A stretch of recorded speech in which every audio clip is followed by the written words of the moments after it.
Hello friends, आप सबका स्वागत है आपके अपने यूट्यूब चैनल फार्मा एमसीक्यू में। तो आज की इस वीडियो में जो है हम इम्पोर्टेंट 100 एमसीक्यूज़ डिस्कस करेंगे। और जो एमसीक्यूज़ हैं आपको सभी फार्मा एग्जाम्स के लिए इंपॉर्टेंट है। जीपैट, नाइपेट, ड्रग इंस्पेक्टर और स्टेट फार्मासिस्ट एग्जाम्स है। किसी भी स्टेट का आपका फार्मासिस्ट का एग्ज़ाम है तो ये एमसीक्यूज़ आपके सभी एग्जाम्स के लिए इंपॉर्टेंट है। तो अगर आप किसी भी फार्मा एग्जाम्स की प्रिपरेशन कर रहे हैं, चैनल पर नए हैं, आपने चैनल सब्सक्राइब नहीं किया तो प्लीज़ चैनल सब्सक्राइब कीजिएगा। वीडियो को लाइक करना, शेयर करना, कमेंट करना, बेल आइकन को प्रेस करना ताकि जो आने वाले वीडियोस होते हैं उनके नोटिफिकेशंस आप लोगों को मिलते रहें।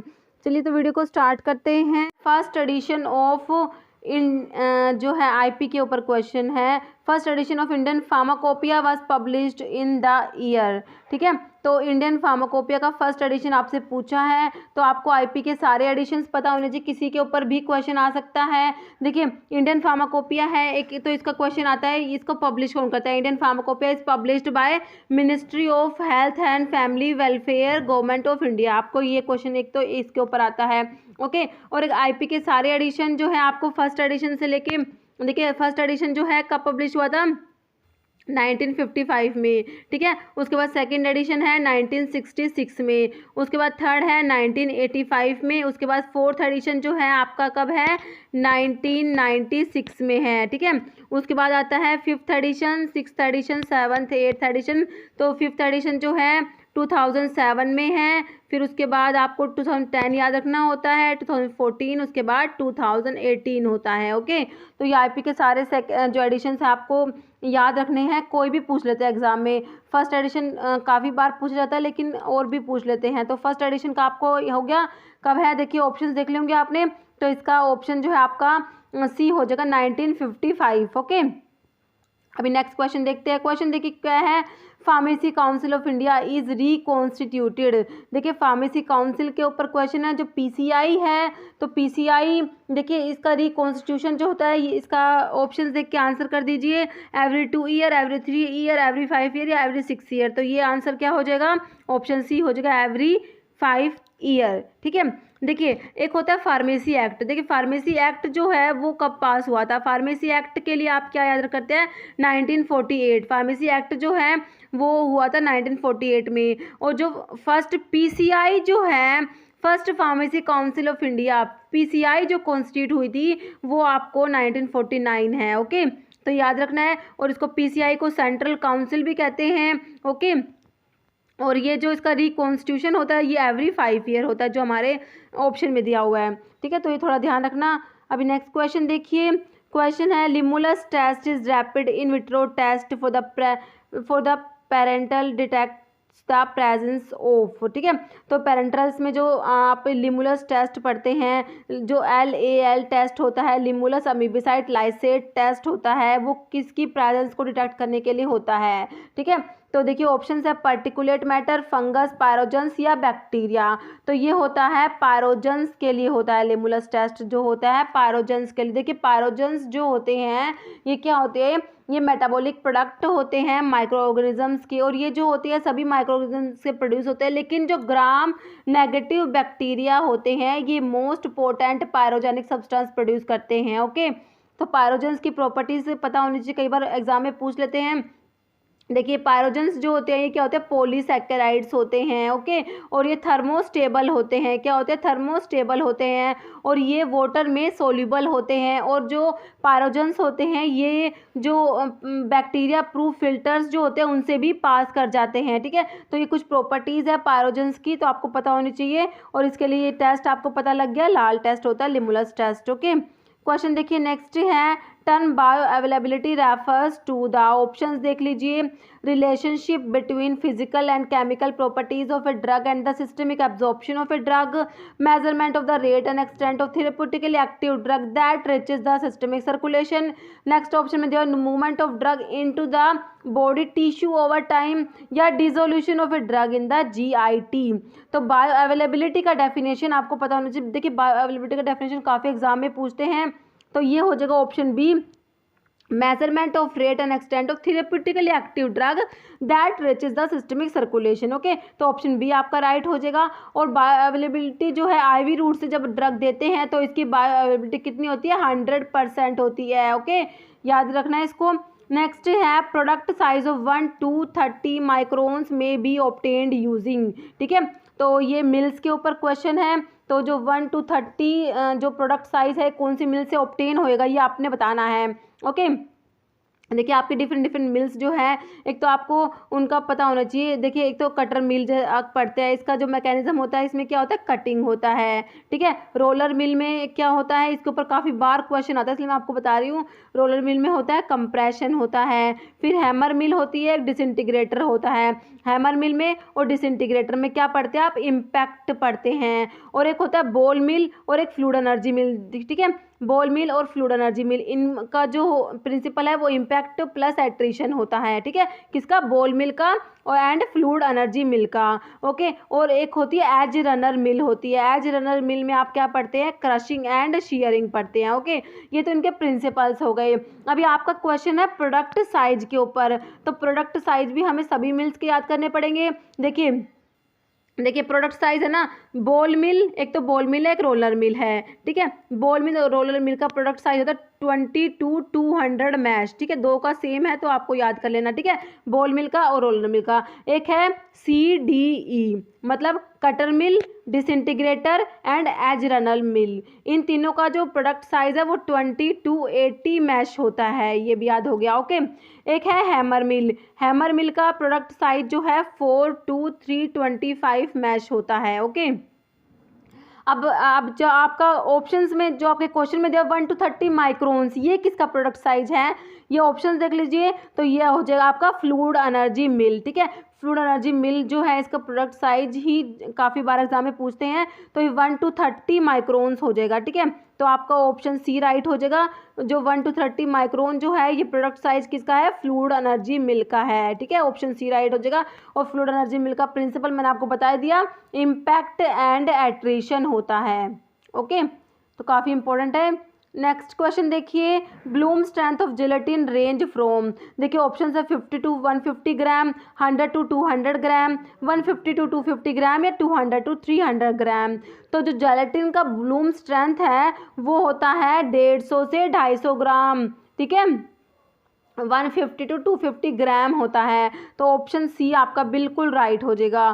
क्वेश्चन देखिए नेक्स्ट है, aminoglycoside antibiotic used in second line for treatment of tuberculosis, ठीक है। देखिए ट्यूबरकुलोसिस की ट्रीटमेंट के लिए जो सेकंड लाइन ड्रग्स में कौन सी एमिनोग्लाइकोसाइड एंटीबायोटिक आती है, ये आपसे पूछा है। देखिए ट्यूबरकुलोसिस जो है इसका पॉजिटिव ऑर्गेनिज्म होता है, माइकोबैक्टीरिया होता है, माइकोबैक्टीरियम ट्यूबरकुलोसिस होता है। ओके, और इसकी ट्रीटमेंट में जो ड्रग्स यूज़ करते हैं वो डिफरेंट फर्स्ट लाइन ड्रग होती है, सेकेंड लाइन ड्रग्स होती हैं, ठीक है। तो देखिए इसका आंसर हो जाएगा आपका कैनामाइसिन हो जाएगा, ऑप्शन 1 हो जाएगा राइट, ऑप्शन ए हो जाएगा कैनामाइसिन। देखिए एक बार मैं आपको इसकी रिवाइज करा देती हूँ ड्रग्स ट्यूबरकुलोसिस की ट्रीटमेंट में जो फर्स्ट लाइन ड्रग्स होती हैं उसमें आपकी रिफाम्पिसिन आती है, आइसोनियाजिड आती है, पायराजिनामाइड आती है, इथेम्ब्यूटोल एंड स्ट्रिप्टोमाइसिन, ठीक है। स्ट्रिप्टोमाइसिन क्या है, एमिनोग्लाइकोसाइड है। तो हमें तो क्वेश्चन में सेकंड लाइन में पूछी थी, तो एक अमीनोग्लाइकोसाइड है स्ट्रिप्टोमाइसिन जो first line anti tubercular drug में आती है, ठीक है। तो आपको ध्यान रखना स्ट्रिप्टोमाइसिन। ओके, तो ये आपकी होगी first line anti tubercular drugs हो गई। ये 5 नाम आपने याद कर लिए। अभी आप देखिए सेकंड लाइन ड्रग्स में कौन कौन सी आती है, second line anti tubercular drug, इसमें आपका थायासिटाजोन आता है, PAS मतलब पैरा अमीनो सैलिसिलिक एसिड आता है, इथियोनामाइड आता है, साइक्लोसीरिन आता है, कैनामाइसिन, एमिकैसिन एंड कैप्रियोमाइसिन। ये सब जो है आपकी second line anti tubercular drug में आती है। ओके, एक इसमें आती है न्यूअर ड्रग्स आती है, इनमें आपकी कौन कौन सी आती है, सिप्रोफ्लोक्सासिन, ओफ्लोक्सासिन, क्लैरिथ्रोमाइसिन, एजिथ्रोमाइसिन, रिफाब्यूटिन, ये सब न्यूअर ड्रग्स है। तो ये ट्यूबरकुलोसिस के ड्रग का थोड़ा सा क्लासिफिकेशन मैंने आपको रिवाइज करा दिया। ओके, तो अभी आपका अमीनोग्लाइकोसाइड सेकंड लाइन में आपका ऑप्शन ए होगा कैनामाइसिन। ओके, ऑप्शंस के अकॉर्डिंग हमारा क्या हो गया, कैनामाइसिन हो गया। ओके, स्ट्रिप्टोमाइसिन जो है ये first line anti tubercular drug में आती है, ध्यान रखना है। नियोमाइसिन और फ्रेमाइसिटीन जो है ये भी अमीनोग्लाइकोसाइड एंटीबायोटिक्स है। ये किस में आती है, टॉपिकल अमीनोग्लाइकोसाइड्स में आती है। किस में आती है, टॉपिकल अमीनोग्लाइकोसाइड्स। ओके, क्वेश्चन देखिए नेक्स्ट देखिए, question adverse effect of chloramphenicol is, तो क्लोरमफेनिकोल के एडवर्स इफेक्ट आपसे पूछे हैं। देखिए टेट्रासाइक्लिन एंड क्लोरमफेनिकोल जो होती है ये ब्रॉड स्पेक्ट्रम एंटीबायोटिक में आती है। किस में आती है, ब्रॉड स्पेक्ट्रम एंटीबायोटिक में आती है। और ये बैक्टीरियोस्टैटिक होती हैं। क्या होती है? बैक्टीरियोस्टैटिक होती है। ये इंपॉर्टेंट पॉइंट है, याद रखने हैं, ठीक है। और टेट्रासाइक्लिन जो है 30th राइबोसोम पे बाइंड होती है और जो क्लोरमफेनिकोल 50th राइबोसोम पे बाइंड होती है। और ये क्या करती है? प्रोटीन सिंथेसिस को इनिबिट करती है। इनका मैकेनिज्म क्या होता है? प्रोटीन सिंथेसिस को इनिबिट करती है, टेट्रासाइक्लिन क्लोरमफेनिकोल दोनों, ठीक है। अभी आपसे क्वेश्चन पूछा adverse effect of chloramphenicol. Option देखिए, grey baby syndrome and bone marrow depression, flu syndrome, hepatitis या हियरिंग इम्पेयरमेंट। तो इसके जो एडवर्स इफेक्ट में ऑप्शन ए आ जाएगा, ग्रे बेबी सिंड्रोम कोज करती है and bone marrow depression cause करती है ये क्लोरमफेनिकोल, ठीक है। तो बोन मैरो डिप्रेशन की वजह से ए ग्रैनुलोसाइटोसिस हो जाता है, ए प्लास्टिक एनीमिया हो जाता है। ये सब कई बार ना ऐसे ऑप्शन में दे देंगे कि ए प्लास्टिक एनीमिया है, ये किसकी वजह से होता है, इस टाइप से, ठीक है। तो ये आपका ऑप्शन ए राइट हो जाएगा। Grey baby syndrome and bone marrow depression दोनों ही ये क्लोरमफेनिकोल के एडवर्स इफेक्ट में आते हैं। ओके, क्वेश्चन देखिए नेक्स्ट आपका क्वेश्चन है, choose the combination generally use for paucibacillary leprosy. अभी लेप्रोसी पे क्वेश्चन देखिए, लेप्रोसी जो है, ठीक है, इसमें जो इसका पॉजिटिव ऑर्गेनिज्म होता है वो भी एक माइकोबैक्टीरिया होता है, माइकोबैक्टीरियम लेप्री होता है। ओके, और जो ये एक तो होती है पोसीबैसिलरी लेप्रोसी, एक होती है मल्टीबैसिलरी लेप्रोसी होती है, ठीक है। एक पोसीबैसिलरी, एक मल्टीबैसिलरी, ठीक है। जो पोसीबैसिलरी होती है नॉन इन्फेक्शियस होती है और जो मल्टीबैसिलरी होती है ये इन्फेक्शियस लेप्रोसी होती है, ठीक है। तो अब आपसे ड्रग का कॉम्बिनेशन पूछा है कि पोसीबैसिलरी में कौन सी देंगे।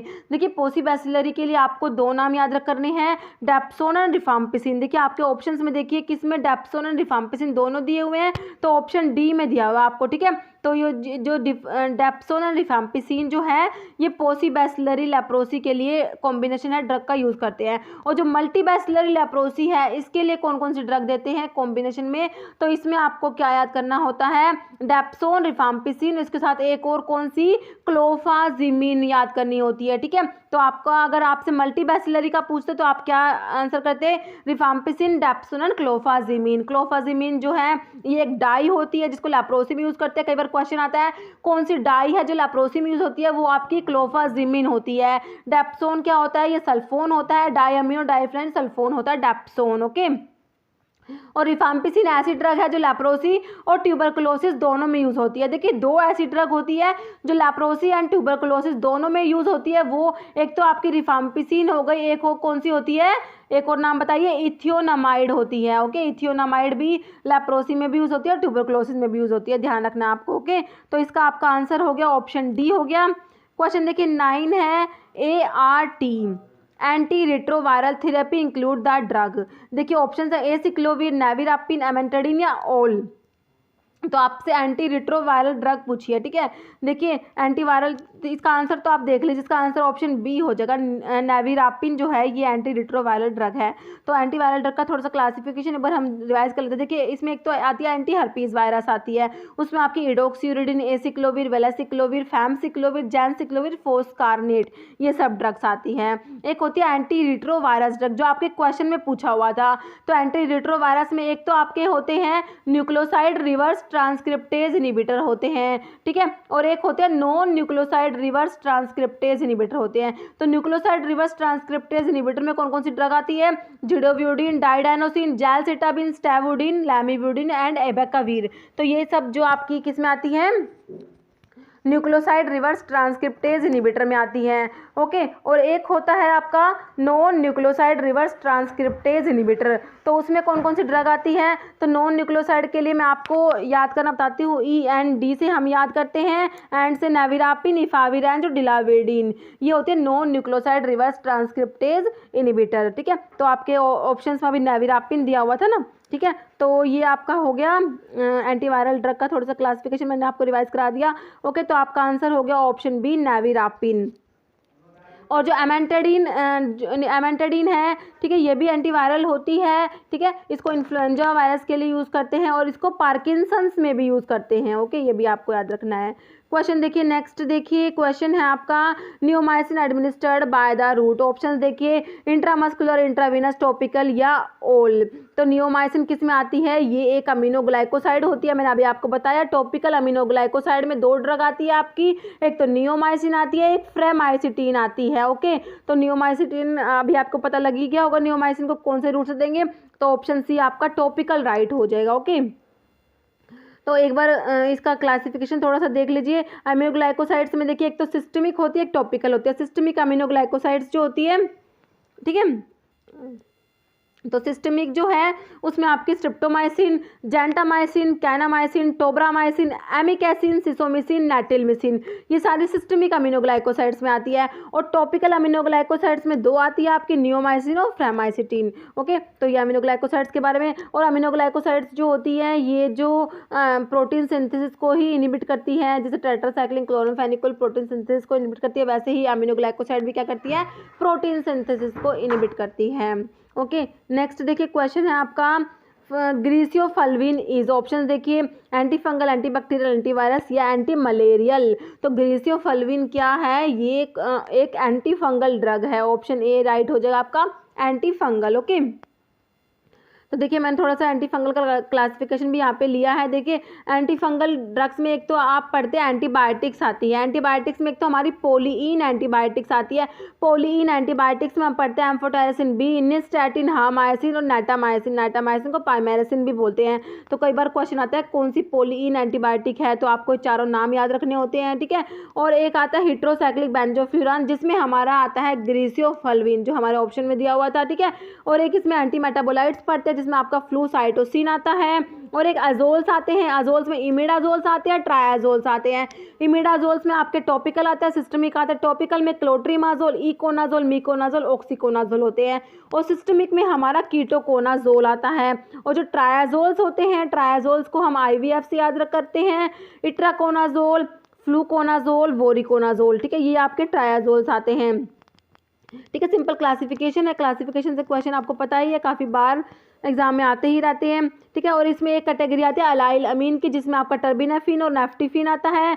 एक कैटेगरी होती है इकाइनोकैंडिन्स की, जिसमें कैस्पोफंजिन आता है। और जो अदर टॉपिकल एजेंट्स हैं उनके नाम भी पता होने चाहिए। अदर टॉपिकल एजेंट्स में हमारे आते हैं टोलनाफ्टेट आता है, undecylenic acid, benzoic acid, quinidochlor, ciclopirox olamine, butenafine and sodium thiosulphate. तो ये सारी ही हमारी क्या है, एंटी फंगल ड्रग है।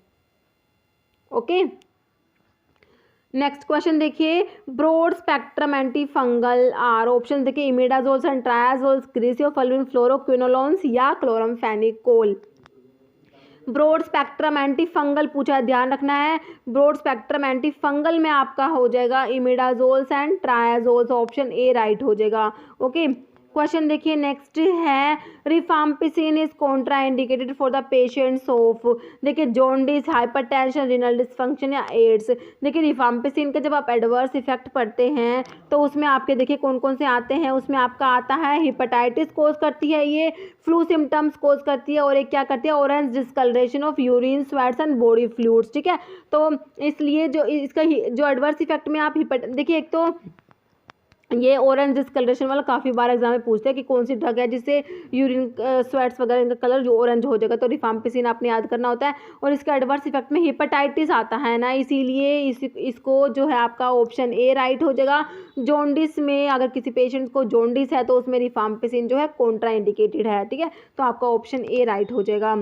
क्वेश्चन देखिए, और जो रिफाम्पिसिन जो होती है डीएनए डिपेंडेंट आरएनए पॉलीमरेज जो होता है ना, उसको इनिबिट करती है। इसका जो मैकेनिज्म है ये ध्यान रखना है आपको, क्या करती है, डीएनए डिपेंडेंट आरएनए पॉलीमरेज को ये रिफाम्पिसिन इनिबिट करती है। ओके, और ये जो first line anti tubercular drug में आती है रिफाम्पिसिन। ओके, क्वेश्चन देखिए आपका नेक्स्ट है, तो अभी एक क्वेश्चन है, देखिए मिथोट्रिक्सेट एक्टोन, ऑप्शंस है DHFR मतलब dihydrofolate reductase, PABA reverse transcriptase, DNA gyrase. जो है डाईहाइड्रोफोलेट रिडक्टेज इनिबिटर होता है। ओके, इसको एंजाइम जो डाईहाइड्रोफोलेट रिडक्टेज एंजाइम है इसको इनिबिट करता है मिथोट्रिक्सेट।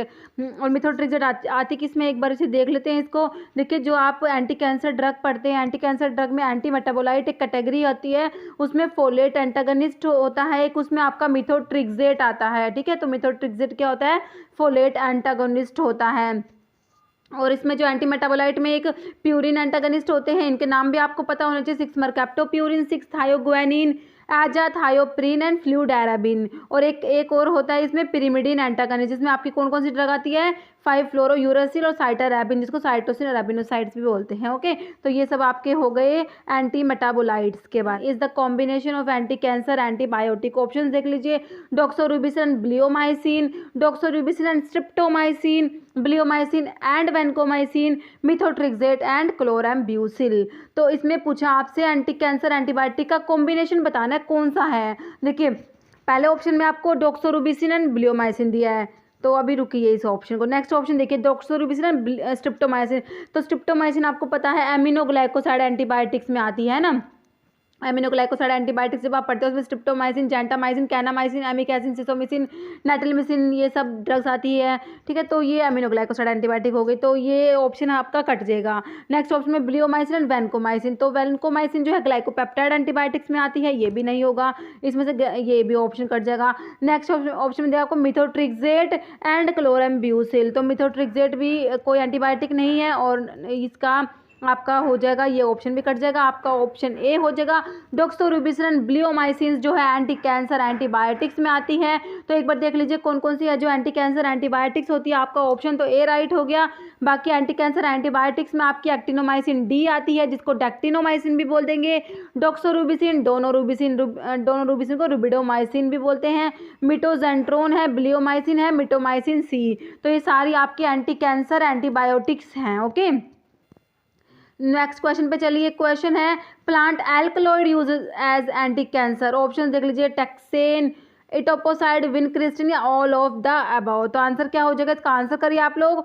तो जो प्लांट एल्कलॉइड, आपसे क्वेश्चन को अच्छे से रीड करना होता है। प्लांट एल्कलॉइड पूछा है जो एंटी कैंसर है, तो आपका आंसर हो जाएगा इसमें विनक्रिस्टिन। देखिए विनक्रिस्टिन और विनब्लास्टिन जो होते हैं ये विनका एल्कलॉइड्स होते हैं। विनका जो इंडोल एल्कलॉइड्स में आता है विनका, ठीक है, कैथरंथस रोजियस इसका सोर्स होता है। ठीक है, पेरीविंकल है जो विनका का सिनोनिम है, एक बार एक एग्जाम में पूछा भी हुआ था। ओके, और इंडोल एल्कलॉइड्स में आता है, तो इससे विनक्रिस्टिन और विनब्लास्टिन ऑब्टेन होते हैं। और ये जो विनक्रिस्टिन है, ये विनब्लास्टिन जो है ये एंटी नियोप्लास्टिक होते हैं, मतलब एंटी कैंसर ड्रग्स होती हैं ये। तो ऑप्शन जो है आपका सी बिल्कुल राइट हो जाएगा। ओके, क्वेश्चन देखिए नेक्स्ट है, which one is the combination of alkylating agent. तो कौन सा है जो एल्काइलेटिंग एजेंट्स का कॉम्बिनेशन है। ठीक है, देखिए ऑप्शन देखिए, मेल्फ्लैन, CCNU, थायोटिपा, मिथोट्रिक्सेट।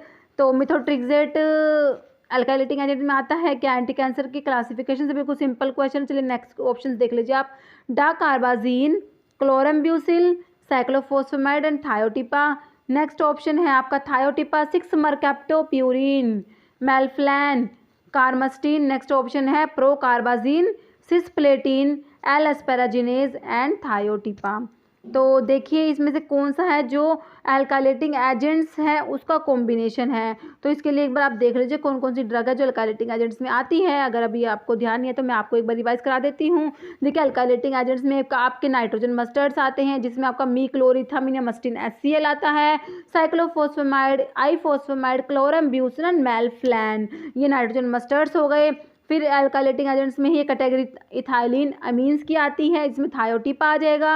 एल्काइल सल्फोनेट्स में आपका ब्यूसल्फन आता है। नाइट्रोसोयूरियाज में हम पढ़ते हैं कार्मस्टीन और लोमस्टीन। ट्रायाजीन्स में डाकार्बाजीन आता है। ये सारे आपके हैं एल्काइलेटिंग एजेंट्स हैं। अभी आप अपना क्वेश्चन दोबारा से देखेंगे। ओके, अभी हम देखने वाले हैं हमारा क्वेश्चन। देखिए तो अब इसमें देखिए तो अब कौन सा है कॉम्बिनेशन। तो इसमें देखिए फर्स्ट ऑप्शन में मिथोट्रिक्सेट आ गया, तो आपका ऑप्शन बी हो जाएगा डाकार्बाजीन, क्लोराम्ब्यूसिल, साइक्लोफॉस्फेट, थायोटिपा। ये चारों है जो अल्काइलेटिंग एजेंट्स के कॉम्बिनेशन दिए हुए हैं आपको। ठीक है, इसमें 6-मरकैप्टोप्यूरिन आ जाएगा, ये कट जाएगा। ओके, और इसमें प्रोकार्बाजीन नहीं होता, डाकार्बाजीन होता है। ओके, ध्यान रखना। देखिए प्रोकार्बाजीन और डाकार्बाजीन आपको देखने में सिमिलर सा लगेगा, लेकिन जो अल्काइलेटिंग एजेंट है वो हमारा डाकार्बाजीन है। ओके, बाकी इसमें सिस्प्लेटिन भी कट जाएगा। ओके, तो सारे अलग दिए हुए इसमें। तो ठीक है, तो आपका ऑप्शन बी बिल्कुल राइट हो गया। हमने अल्काइलेटिंग एजेंट्स भी रिवाइज कर लिए। अभी नेक्स्ट क्वेश्चन पे चलिए। Van Urk test is use to identify, देखिए एफेड्रा, स्ट्रैक्निन, एरगट या रुबार्ब। तो वान अर्क टेस्ट आपने बताना है किसके लिए होता है। तो वान अर्क टेस्ट होता है आपका ऑप्शन सी हो जाएगा, एरगट के लिए होता है। ओके, एरगट जो है आपका इंडोल एल्कलॉइड्स में आता है। इंडोल एल्कलॉइड्स में आप पढ़ते हैं एरगट, नक्स वोमिका पढ़ते हैं, और फाइसोस्टिग्मा पढ़ते हैं, रोवोल्फिया पढ़ते हैं, विनका पढ़ते हैं। ठीक है, तो उसमें जो एरगट है उसके लिए वान अर्क टेस्ट होता है। वान अर्क रिएजेंट जो होता है वो पैराडाइमिथाइल अमीनो बेंजल बेंजल्डिहाइड होता है, ठीक है। तो कौन सा होता है, para di methyl amino benzaldehyde होता है। ये क्या होता है, वान अर्क रिएजेंट जो होता है। और एर्गट अल्कलॉइड्स जो होते हैं ना, वान अर्क रिएजेंट के साथ में ब्लू कलर देते हैं। ये भी क्वेश्चन आपसे पूछते हैं, तो आपको ध्यान रखना है। अल्कलॉइड्स जो है वान अर्क रिएजेंट के साथ कौन सा कलर देंगे, ब्लू कलर देंगे, ओके।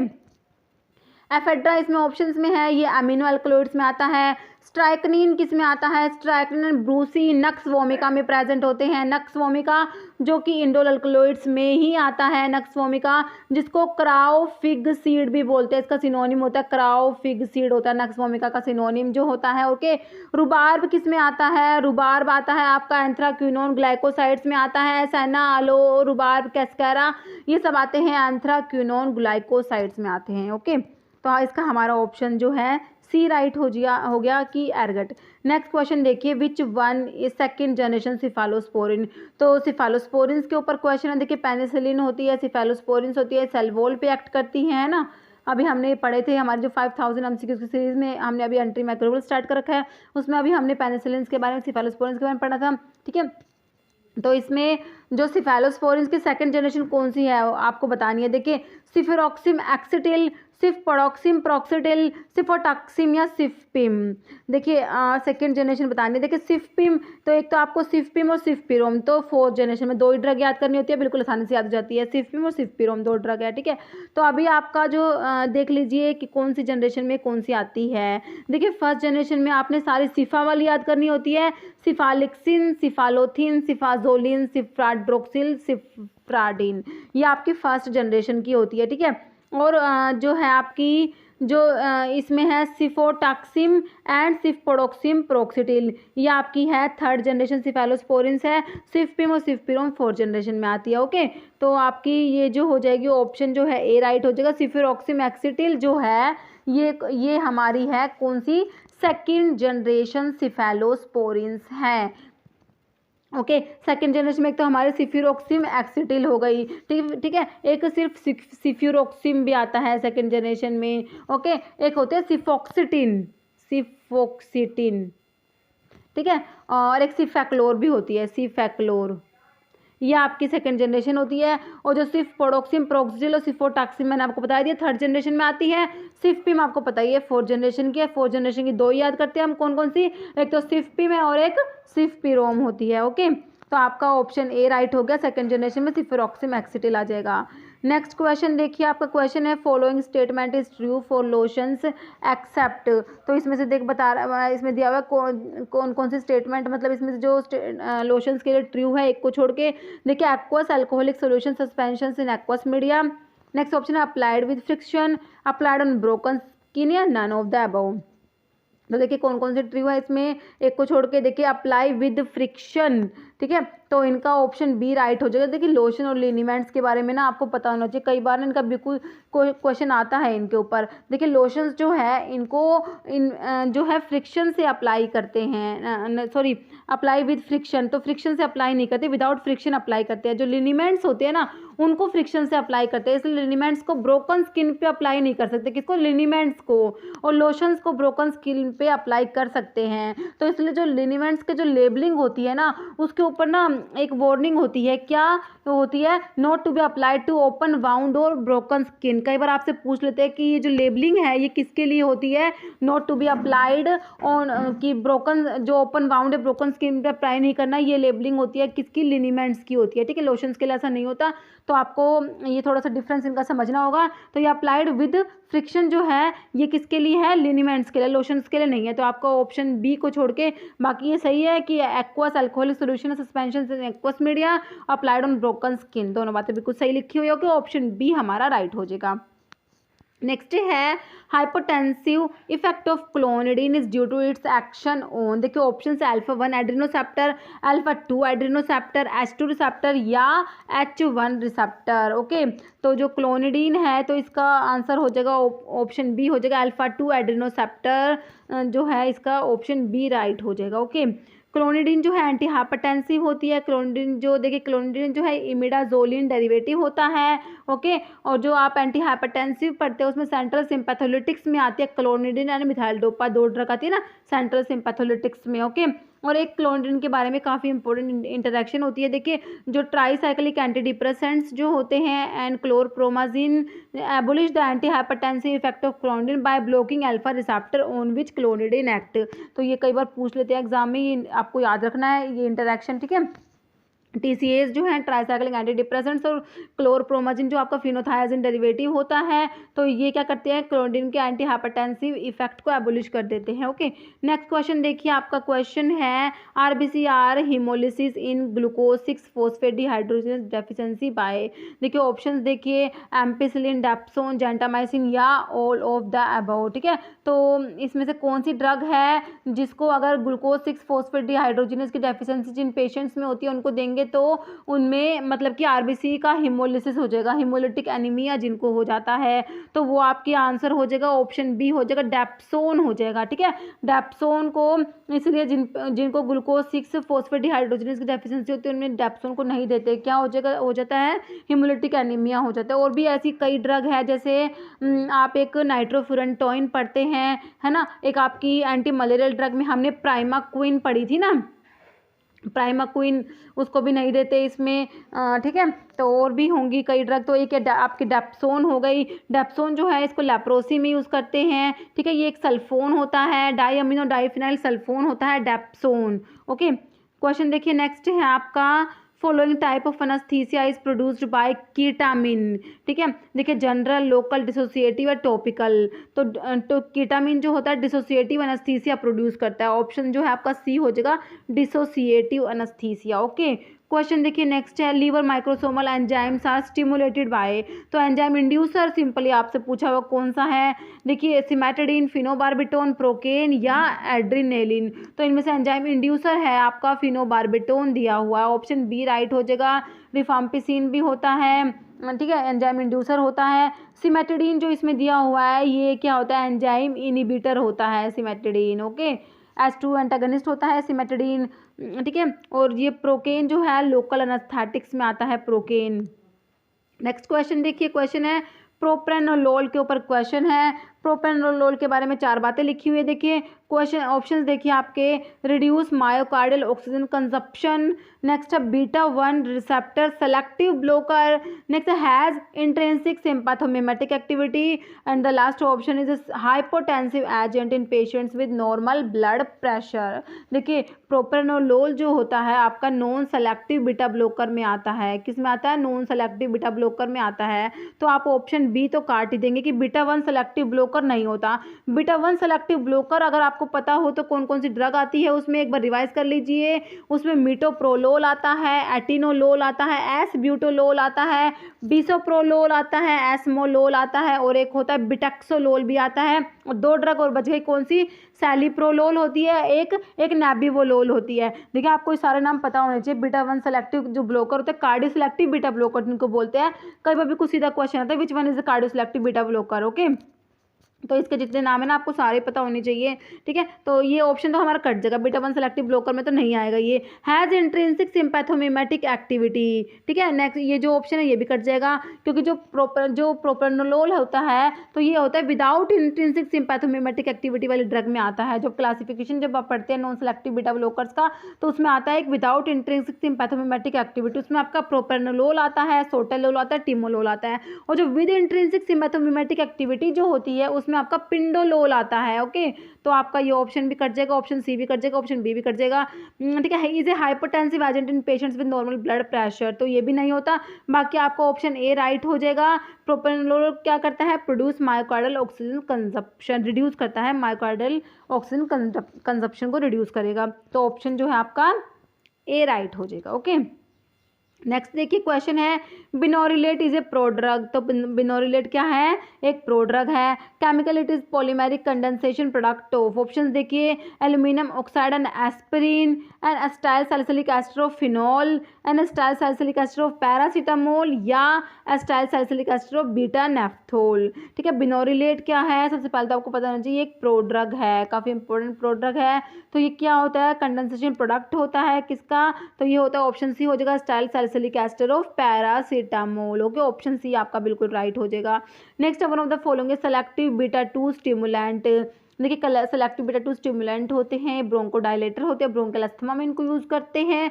कौन सी ड्रग आती है, देखिए इसमें कैफीन है ऑप्शंस में, साल्ब्यूटामोल है, प्रोप्रानोलोल है, बीटा हिस्टीन है।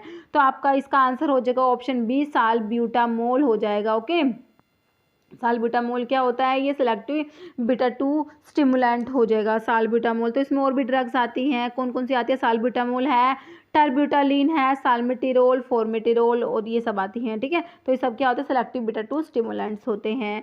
क्वेश्चन देखिए नेक्स्ट है, metoprolol sometime prefer to propranolol because. देखिए मिटोप्रोलोल को प्रेफर करते हैं, तो इसमें पूछा है कि क्यों करते हैं। देखिए ऑप्शंस देखिए, it has both alpha and beta adrenergic blockade. Next option में दिया हुआ it has both vasodilatory properties and beta adrenergic blockade. Next option में है it is a beta 1 selective antagonist and it does not enter the brain and the last option is it is a beta 2 selective antagonist. देखिए metoprolol मैंने आपको cardio selective beta blocker में बताया था, जो beta 1 selective blocker होते हैं। Beta 1 selective जो ब्लॉकर है वो मैंने अभी आपको उसमें क्या बताया, मिटोप्रोलोल आता है। ठीक है, तो देखिए it has both alpha and beta, ये तो कट जाएगा, अल्फा एंड बीटा दोनों को ब्लॉक नहीं करता। It has both vasodilatory properties and beta adrenergic blockade, ऐसा भी नहीं है।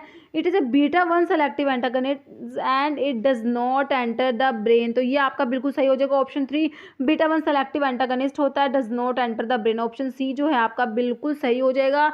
बाकी it is a beta 2 selective antagonist, तो बीटा 2 सेलेक्टिव एंटागनिस्ट भी नहीं होता ये, तो ऑप्शन जो है आपका बिल्कुल सही हो जाएगा सी। ठीक है, देखिए अगर आपसे पूछ ले कि both alpha and beta blocking property होती है, देखिए जो आपके नॉन सेलेक्टिव बीटा ब्लॉकर्स होते हैं उसमें एक होते हैं लैबिटालोल होता है, लैबिटालोल एक होता है कार्बिडिलोल। ठीक है, कार्बिडिलोल। तो ये दो ड्रग ऐसी होती है, नॉन सेलेक्टिव बीटा ब्लॉकर होता है प्लस अल्फा ब्लॉकिंग प्रॉपर्टी भी होती है इन दोनों ड्रग की। तो आपको दोनों के नाम याद रखने हैं, लैबिटालोल और कार्बिडिलोल, ये दो ड्रग्स होती हैं। ओके, तो आपका इसका हो गया ऑप्शन सी हो गया। अभी नेक्स्ट क्वेश्चन पे चलिए। नेक्स्ट क्वेश्चन है which of the following dyes is used for the leak test. Option है orange red, methylene blue, methyl हो जाएगा ऑप्शन बी आपका बिल्कुल राइट हो जाएगा। ओके, ब्लू यूज करते हैं और ये लीक टेस्ट जो होता है ये एम्पाउल्स के लिए होता है। ओके, तो अभी विटामिन ए फ्रॉम, तो विटामिन ए की सिंथेसिस जो होती है कहाँ पर होती है, देखिए स्टमक, डिओडिनम, लीवर या पैनक्रियाज। तो विटामिन ए जो होता है, ठीक है, इसकी सिंथेसिस कहाँ पर होती है आपको बताना। देखिए विटामिन ए की सिंथेसिस होती है बीटा कैरोटीन से, विटामिन ए बनता है। बीटा कैरोटीन जो होता है उससे विटामिन ए की सिंथेसिस होती है और ये जो सिंथेसिस है ये होती है लीवर के अंदर। आपको याद रखना है ऑप्शन सी आपका लीवर बिल्कुल राइट हो जाएगा। ओके, क्वेश्चन देखिए नेक्स्ट है duct of gall bladder called. तो गॉल ब्लैडर के डक्ट को क्या बोलते हैं, pancreatic duct, bile duct, cystic duct या हिपैटिक डक्ट। तो गॉल ब्लैडर का डक्ट जो है इसको सिस्टिक डक्ट बोल देंगे। ऑप्शन सी आपका बिल्कुल राइट हो जाएगा। नेक्स्ट है picric acid is a chemical composition of. देखिए Van Urk reagent, Mayer's reagent, Hager's reagent या वैगनार रिएजेंट। देखिए पिक्रिक एसिड जो है, देखिए ये इसका आंसर तो हो जाएगा Hager's reagent, option C right हो जाएगा।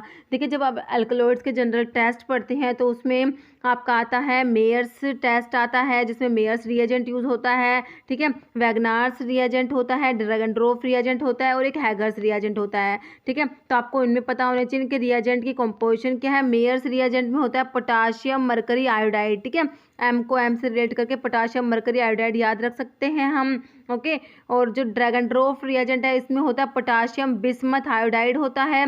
वैगनार्स रिएजेंट में आयोडीन इन पोटाशियम आयोडाइड होता है और हैगर्स रिएजेंट में पिक्रिक एसिड होता है। तो इनका कलर भी थोड़ा सा हमें याद होना चाहिए। मेयर्स रिएजेंट में जो है क्रीम कलर आता है, वैगनार्स रिएजेंट और जो ड्रैगनड्रॉफ रिएजेंट है इन दोनों में रेडिश ब्राउन कलर होता है और हैगर्स रिएजेंट में जो पिक्रिक एसिड होता है इसका येलो कलर होएगा। ठीक है, तो इसका येलो कलर आपने याद रखना है, हैगर्स रिएजेंट में येलो कलर के पीपीटी आते हैं।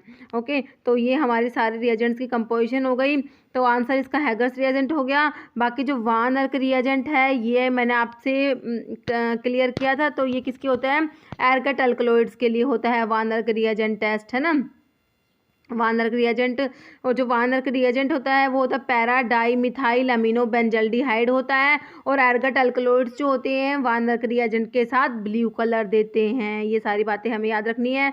नेक्स्ट क्वेश्चन पे चलते हैं। ओटा कंटेन्स, देखिए mitral valve, tricuspid valve, semilunar valve या बाइकस्पिड वॉल्व।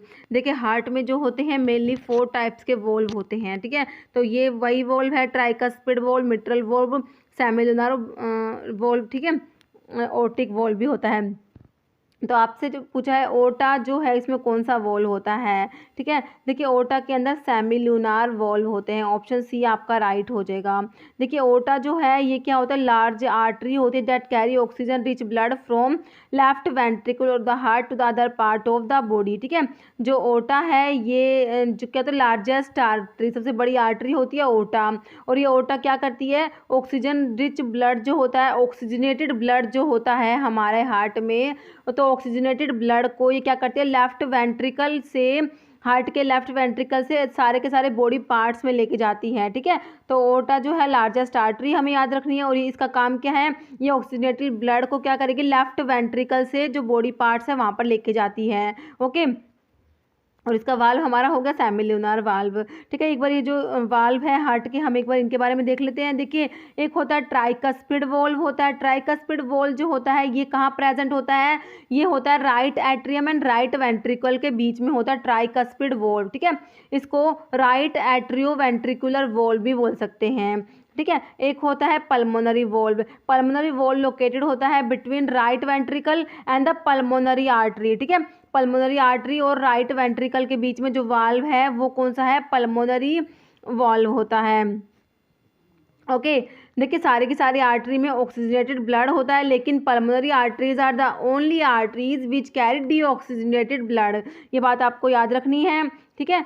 पल्मोनरी आर्टरी के अंदर डीऑक्सीजनेटेड ब्लड होता है। और जो एक होता है मिट्रल वाल्व होता है, मिट्रल वाल्व कहाँ प्रेजेंट होता है, left atrium and left ventricle के बीच में, ठीक है। इसको लेफ्ट एट्रियो वेंट्रिकुलर वाल्व भी बोल सकते हैं मिट्रल वाल्व को। एक होता है ओटिक वाल्व, जो कहाँ होता है, otic valve is located between the left ventricle and the ओटा, ठीक है। ओटा और लेफ्ट वेंट्रिकल के बीच में जो वाल्व है वो ओटिक वाल्व है। लेफ्ट वेंट्रिकल से ही जो ओटा है ब्लड को लेके जाएगा और सारे के सारे जो अदर बॉडी पार्ट्स है उसमें ब्लड की सप्लाई होती है, ओके। तो ये हमारे क्लियर हो गए वाल्व के बारे में। क्वेश्चन देखिए नेक्स्ट है, वाल्व के ऊपर ही क्वेश्चन है आपका, मिट्रल वाल्व प्रेजेंट बिटवीन, देखिए right atrium right ventricle, left atrium left ventricle, right atrium left ventricle है, लेफ्ट एट्रियम राइट वेंट्रिकल। तो मिट्रल वाल्व जो है हमने देखा था अभी किसके कहाँ पर प्रेजेंट होता है, देखिए मिट्रल वाल्व हमने देखा था लेफ्ट एट्रियम और लेफ्ट वेंट्रिकल के बीच में प्रेजेंट होता है। और जो राइट एट्रियम और राइट वेंट्रिकल के बीच में ट्राइकस्पिड वाल्व होता है, ओके। तो जो राइट एट्रियम और राइट वेंट्रिकल के बीच में आपका ट्राइकस्पिड वाल्व हो जाएगा, और मिट्रल वाल्व का आंसर हमारा ऑप्शन बी हो जाएगा। Left atrium and left ventricle के बीच में जो वाल्व प्रेजेंट होता है वो आपका कौन सा होता है, मिट्रल वाल्व होता है, ओके। इसको बाइकस्पिड वाल्व भी बोल सकते हैं। क्वेश्चन देखिए नेक्स्ट है, part of Eugenia caryophyllus used as a drug is known as. तो यूजीनिया कैरियोफाइलेसियस जो है किसका सोर्स है, ये होता है क्लोव का सोर्स होता है यूजीनिया कैरियोफाइलेसियस, ओके। तो इसका कौन सा पार्ट यूज होता है, देखिए रूट, राइजोम, लीव या फ्लावर बड। तो क्लोव का होता है, ऑप्शन डी हो जाएगा, फ्लावर बड यूज होता है, ओके। देखिए क्लोव जो है काफ़ी इंपॉर्टेंट ड्रग होती है, तो इसका सोर्स हमारा हो गया यूजीनिया कैरियोफाइलेसियस, और क्लोव की फैमिली मिर्टेसी होती है, ध्यान रखनी है आपने। और क्लोव के बारे में कुछ इंपॉर्टेंट है, जैसे इसके अंदर अनोमोसिटिक स्टोमेटा प्रेजेंट होते हैं, और इसके अंदर ओवॉइड एंड साइजोलाइसिजीनस जो है ऑयल ग्लैंड्स प्रेजेंट होते हैं। कई बार क्वेश्चन आता है क्लोव के अंदर कौन सी ऑयल ग्लैंड है, तो ovoid and schizolysigenous oil gland present होती है। और इसमें जो कैल्शियम ऑक्सलेट के क्रिस्टल्स होते हैं वो होते हैं cluster crystals of calcium oxalate present होते हैं। फैमिली हमने देख ली मिर्टेसी। इसके अंदर जो केमिकल कॉन्स्टिट्यूएंट्स हम देखते हैं, इसके अंदर यूजिनोल प्रेजेंट होता है, और 70 to 90% तक यूजिनोल प्रेजेंट होता है। ये क्वेश्चन भी यूजिनोल का कई बार आता है, इसकी परसेंटेज भी पूछते हैं कई बार एग्जाम में। 70 to 90% तक यूजिनोल होता है। और clove does not contain starch, जो क्लोव है इसके अंदर स्टार्च प्रेजेंट नहीं होता। ये कुछ प्रॉपर्टीज़ हैं क्लोव के बारे में हमने देख ली। एक क्लोव के अडल्ट्रेंट जो है काफ़ी इंपॉर्टेंट है, बहुत ज़्यादा इंपॉर्टेंट है क्लोव के अडल्ट्रेंट्स, ठीक है। तो क्लोव के अडल्ट्रेंट्स में एक तो मदर क्लोव होता है, ब्राउन क्लोव होता है, क्लोव स्टाक और एग्जॉस्टेड क्लोव होता है। मदर क्लोव जो होता है ये क्या होता है, राइपन्ड फ्रूट होता है क्लोव ट्री का, ठीक है। और इसमें स्टार्च प्रेजेंट होता है मदर क्लोव। हमने देखा क्लोव में स्टार्च प्रेजेंट नहीं है, बट जिसका अडल्ट्रेंट है मदर क्लोव, इसमें स्टार्च प्रेजेंट होता है। दूसरा अडल्ट्रेंट है ब्राउन क्लोव। ब्राउन क्लोव जो ये एक्सपेंडेड फ्लावर होता है क्लोव ट्री का, ओके। नेक्स्ट अडल्ट्रेंट है हमारा क्लोव स्टाक। तो क्लोव स्टाक जो है इसको कैसे डिटेक्ट करते हैं, by the presence of isodiametric sclereids and prisms of calcium oxalate, okay. देखिए हमने क्लोव के अंदर देखे थे cluster crystals of calcium oxalate present होते हैं, ओके। ये जो क्लस्टर है, क्लस्टर क्रिस्टल्स देखे थे, लेकिन जो इसका अडल्ट्रेंट है हमारा क्लोव स्टाक, उसके अंदर प्रिज्म्स हैं कैल्शियम ऑक्सलेट के, ओके। और इसमें आइसोडायमेट्रिक स्क्लेरिड्स है, इससे इसको डिटेक्ट करते हैं। और एग्जॉस्टेड क्लोव जो होता है ये ऐसी क्लोव्स होती हैं जिनका oil has been removed by distillation, ठीक है। इनमें कोई ऑयल ही प्रेजेंट नहीं होता क्योंकि इनका सारा का सारा ऑयल जो है डिस्टिलेशन के थ्रू रिमूव कर देते हैं, तो ये एग्जॉस्टेड क्लोव होती है। तो ये क्लोव के अडल्ट्रेंट्स हैं, आपसे कुछ भी पूछ सकते हैं, तो आपको इनको चारों नामों को पता होने चाहिए। नेक्स्ट देखिए क्वेश्चन है हमारा, ब्लड प्रेशर नोटेड इन, देखिए innominate artery, femoral artery, elec artery या ब्रैकियल आर्टरी। तो ब्लड प्रेशर जो बीपी होता है हमारा, किस में नोट करते हैं, ऑप्शन डी हो जाएगा, ब्रैकियल आर्टरी में नोट करते हैं, ओके। क्वेश्चन देखिए नेक्स्ट है, C shaped cartilage present in, options देख लीजिए, लैरिंग्स, ट्रैकिया, ब्रोंकाई या ब्रोंक्यूल्स, ठीक है। तो जो सी शेप जो आपके कार्टिलेज है ये किसके अंदर प्रेजेंट होते हैं आपने बताना है। देखिए ये होते हैं सी शेप रिंग्स होती है हाईलाइन कार्टिलेज की, ठीक है। तो ये आपके ट्रैकिया के अंदर प्रेजेंट होते हैं, ऑप्शन बी आपका राइट हो जाएगा। ट्रैकिया जो है इसको विंड पाइप भी बोलते हैं, क्या बोलते हैं, विंड पाइप भी बोलते हैं। और कई बार ना इसकी लेंथ के ऊपर भी एक आधे एग्जाम में क्वेश्चन आया हुआ है, 10 to 11 सेंटीमीटर होती है इसकी ट्रैकिया की लेंथ जो होती है 10 to 11 सेंटीमीटर होती है। और इसके अंदर सी शेप जो रिंग्स होती हैं ये हाईलाइन कार्टिलेज की ये प्रेजेंट होते हैं ट्रैकिया के अंदर, तो ध्यान रखना है हमें, ओके। तो ट्रैकिया कोई विंड पाइप हो गया, ठीक है। नेक्स्ट है best known chemical to cause polyploidy, तो इसमें बताना है आपको पॉलीप्लोइडी जो कोज करता है, देखिए मीथेनॉल, कोल्चिसिन, कैरोसिन या एकोनाइट। तो आंसर हो जाएगा आपका कोल्चिसिन जो होता है वो पॉलीप्लोइडी कोज करता है। कोल्चिसिन जो है ये कोल्चिकम से ऑब्टेन होता है, किससे ऑब्टेन होता है, कोल्चिकम से। कोल्चिकम जो है अमीनो एल्कलॉइड्स में आता है, ओके। अमीनो एल्कलॉइड्स में आप 4 ड्रग्स पढ़ते हैं, CAGE, कोल्चिकम, एकोनाइट, ग्लोरियोसा और एफेड्रा, ये सब क्या है अमीनो एल्कलॉइड्स में आते हैं। और हमारी बात हो रही थी कोल्चिकम की, कोल्चिकम है एक, इसका सिनोनिम भी काफ़ी इंपॉर्टेंट है कोल्चिकम का, मिडो सैफरन सीड इसका सिनोनिम होता है, ओटम क्रोकस भी है इसका एक सिनोनिम, ठीक है। और इसका सोर्स भी आपको पता होना चाहिए, seed and korma of colchicum ऑट्यूमनेल। और इसकी फैमिली कौन सी होती है, लिलिएसी होती है कोल्चिकम की फैमिली, ओके। इसके अंदर कोल्चिसिन प्रेजेंट है जो हमारे ऑप्शन में दिया हुआ है, और ये क्या करता है पॉलीप्लोइडी कोज करता है, ओके। और इसको गाउट के ट्रीटमेंट में भी यूज़ करते हैं, किसको, कोल्चिसिन को। ये सारी बातें हो गई, ऑप्शन बी आपका राइट हो गया कोल्चिसिन। नेक्स्ट है, और इसमें जो ये एकोनाइट है ना, एकोनाइट भी मैंने अभी आपको बताया, ये भी किसमें अमीनो एल्कलॉइड्स में आता है। इसका सिनोनिम होता है मोंक शूड होता है, मोंक शूड इसका सिनोनिम होता है एकोनाइट का। और एकोनाइट का जो सोर्स है वो एकोनिटम नेपेलस होता है, रैनुनकुलेसी इसकी फैमिली होती है, ओके। इसके अंदर जो केमिकल कॉन्स्टेंट है ना वो एक्ोनिटीन प्रेजेंट होता है, नियोपैलिन भी होता है एक। नेक्स्ट क्वेश्चन देखिए, coenzyme A is derived from the vitamin. तो कोएंजाइम ए जो है कौन से विटामिन से डिराइव होता है, नायासिन, पेंटोथेनिक एसिड, पायरिडोक्सिन या बायोटीन। तो कोएंजाइम ए जो है ये होता है, ऑप्शन बी हो जाएगा पेंटोथेनिक एसिड, विटामिन B5 जिसको बोलते हैं उससे डिराइव होता है। तो ऑप्शन बी आपका हो जाएगा पेंटोथेनिक एसिड, ओके। इसमें जो नायसिन दिया हुआ है, नायसिन जो होता है ये कौन सा होता है, विटामिन B3 को बोलते हैं नायसिन, ओके। नायसिन क्या होता है, विटामिन B3 होता है। पायरिडोक्सिन जो है विटामिन B6 को बोलते हैं, और बायोटीन जो है विटामिन B7 होता है, बायोटीन, ओके। क्वेश्चन देखिए नेक्स्ट है, garlic comes under dash family. तो गार्लिक की फैमिली आपसे पूछी है रूटेसी, जिंजिबरेसी, लिलिएसी या लैबिएटी। तो गार्लिक की फैमिली कौन सी होती है? लिलिएसी होती है गार्लिक की फैमिली। गार्लिक का सोर्स होता है, क्या होता है? Bulb of the plant allium sativum. तो इसका सोर्स है एलियम सटाइवम, इसकी फैमिली लिलिएसी होती है। और गार्लिक ऑयल जो होता है येलो होता है कलर में, क्वेश्चन भी एक बार एग्जाम में आया हुआ था। तो गार्लिक ऑयल का कलर होता है येलो, याद रखना है। नेक्स्ट है, prostate gland secrete their secretion in urinary bladder, urethra, testis या सेमिनल वेसिकल्स। तो आंसर हो जाएगा आपका ऑप्शन बी हो जाएगा यूरिथ्रा। क्वेश्चन देखिए नेक्स्ट है, acidic amino acid is lysine, arginine, histidine या ग्लूटामिक एसिड। तो इस एसिडिक अमीनो एसिड में जो आपका ऑप्शन डी आ जाएगा ग्लूटामिक एसिड। बाकी लाइसिन, एर्जिनिन और हिस्टिडीन तीनों ही जो है ये बेसिक अमीनो एसिड के एग्जाम्पल दिए हुए हैं। ओके, आपसे पूछे बेसिक अमीनो एसिड में कौन कौन से आते हैं, तो आप कहेंगे हिस्टिडीन आता है, आर्जिनिन आता है और लाइसिन आता है। ठीक है, ये तीनों बेसिक अमीनो एसिड हैं।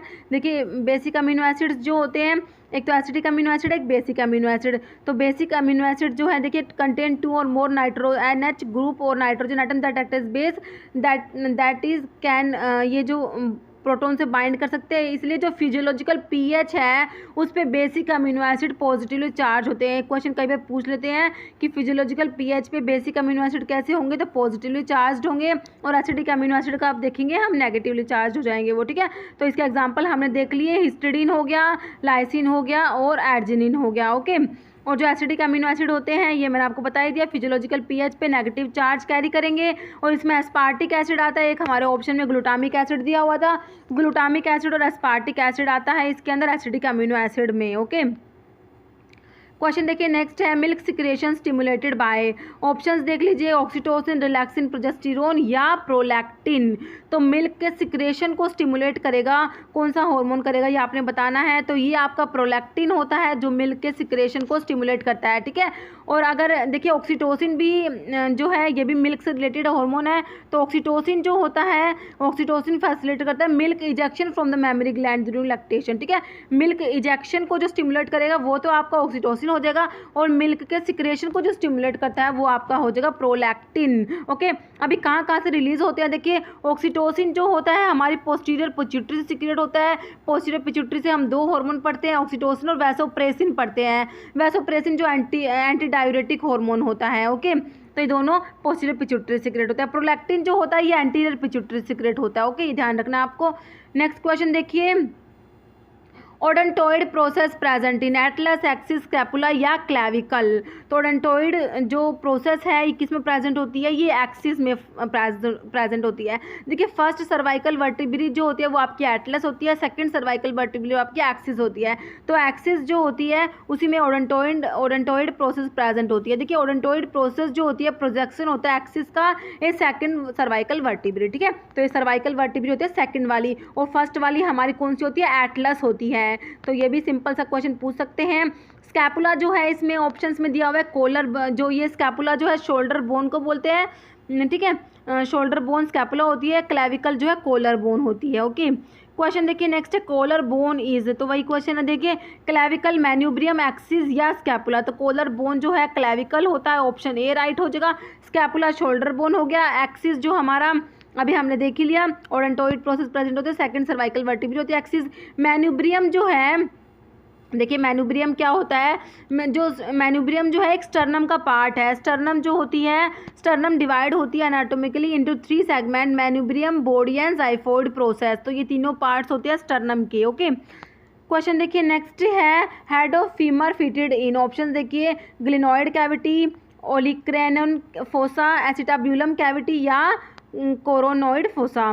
तो जो फीमर का हेड होती है, फीमर जो है थाई बोन भी जिसको बोलते हैं, तो इसका जो हेड होता है वो किस में फिट होता है, तो ऑप्शन सी आपने याद रखना है, एसिटाब्यूलम कैविटी में जो है फिट होता है। ओके, क्वेश्चन देखिए next, drug is defined as a substance, option used for the purpose of diagnosis, used for the relief और cure of disease, used to mitigate the symptoms of disease या all of the above.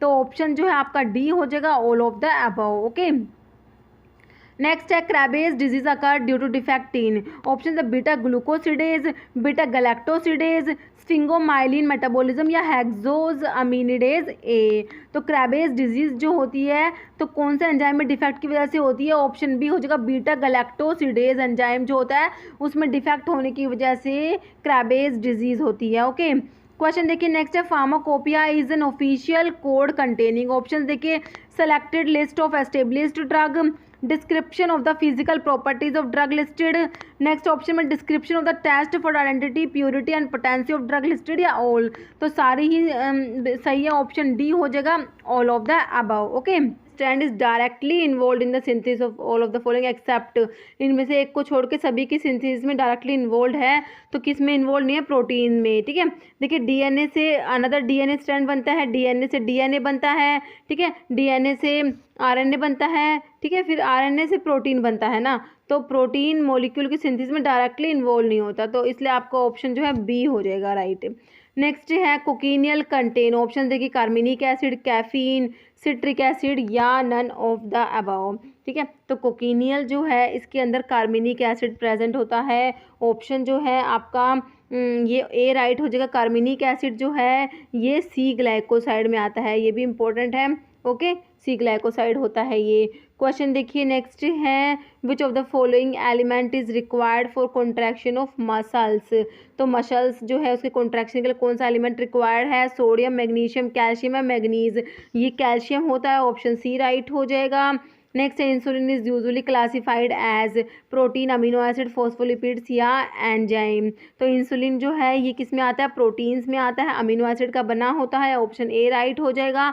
और जो insulin है कहाँ से release होता है? Pancreas से। कहाँ से रिलीज होता है? पैनक्रियाज से। पैनक्रियाज में भी जो आइलेट ऑफ लैंगरहैंस होता है उसमें, ठीक है, बीटा सेल्स जो होती है वो इंसुलिन सिक्रेट करती है, अल्फा सेल से ग्लूकागोन सिक्रेट होता है और बीटा सेल से इंसुलिन सिक्रेट होता है। ओके, क्वेश्चन देखिए नेक्स्ट है enzyme is a substance which options है hydrolyse, dehydrate, act as catalyst या कन्वर्ट हीट टू एनर्जी। तो एंजाइम क्या होता है? कैटलिस्ट की तरह एक्ट करता है, ऑप्शन सी राइट हो जाएगा। नेक्स्ट है conversion of an amino acid into a sugar is hydrolysis, को कार्बोक्सिलेशन, ग्लाइकोलिसिस या ग्लूकोनियोजेनेसिस।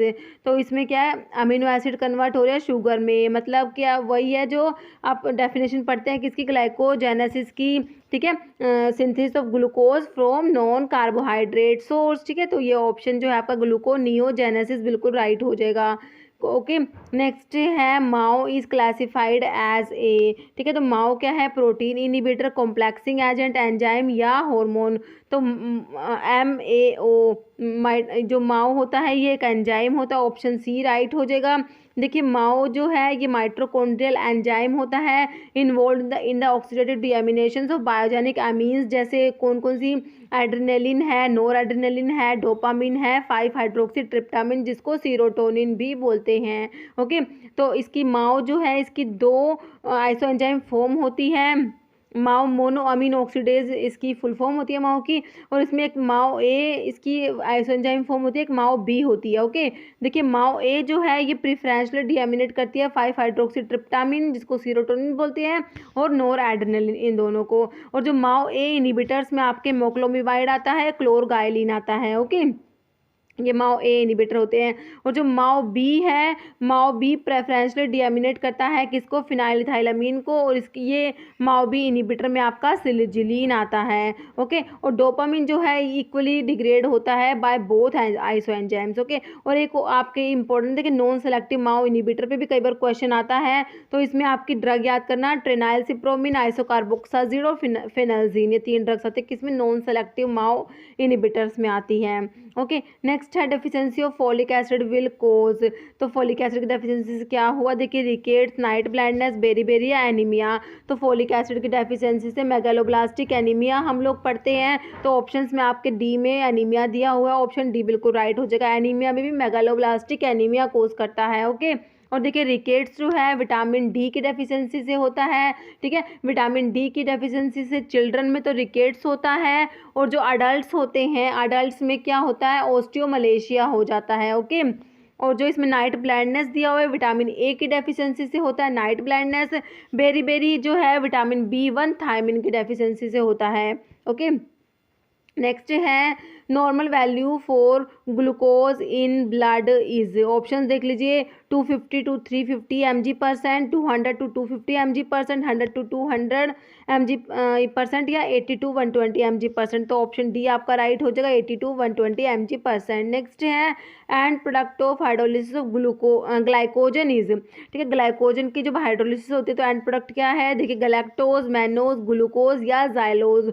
तो एंड प्रोडक्ट आपको पता है ग्लाइकोजन से क्या बनेगा, ग्लूकोज। ऑप्शन सी आपका राइट हो जाएगा। नेक्स्ट है keratin is a hormone, structural protein, glutelin या पेप्टोन। तो ये स्ट्रक्चरल प्रोटीन्स में आता है, ऑप्शन बी राइट हो जाएगा। नेक्स्ट है pancreatin issued therapeutically for cough, pneumonia, cystic fibrosis या किडनी फेलियर। तो इसके लिए आपको ऑप्शन सी राइट हो जाए, सिस्टिक फिब्रोसिस। नेक्स्ट है blood clotting can be prevented by sodium chloride, potassium chloride, sodium citrate या लिथियम क्लोराइड। आंसर हो जाएगा आपका ऑप्शन सी, सोडियम सिट्रेट।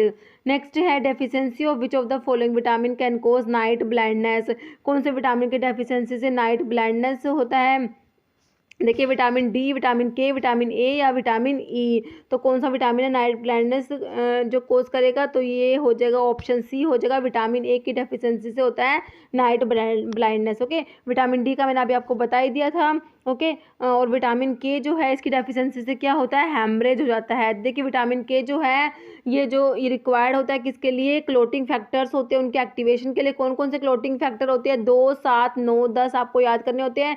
इनके एक्टिवेशन के लिए विटामिन के रिक्वायर्ड होता है, तो इसीलिए अगर इसकी डेफिशिएंसी से हो जाएगी तो क्या हो जाएगा, हैमरेज हो जाता है। ओके, विटामिन ई जो है इसके अंदर एक याद रखना होता है आपको, क्रोमेन रिंग प्रेजेंट होते हैं विटामिन ई के अंदर। ओके, और टोकोफेरोल डेरिवेटिव होता है विटामिन ई। ओके, क्वेश्चन देखिए नेक्स्ट है progesterone is derived mainly from, देखिए estrone, testosterone, corpus luteum, chorionic gonadotropin. तो आंसर हो जाएगा option C, corpus luteum.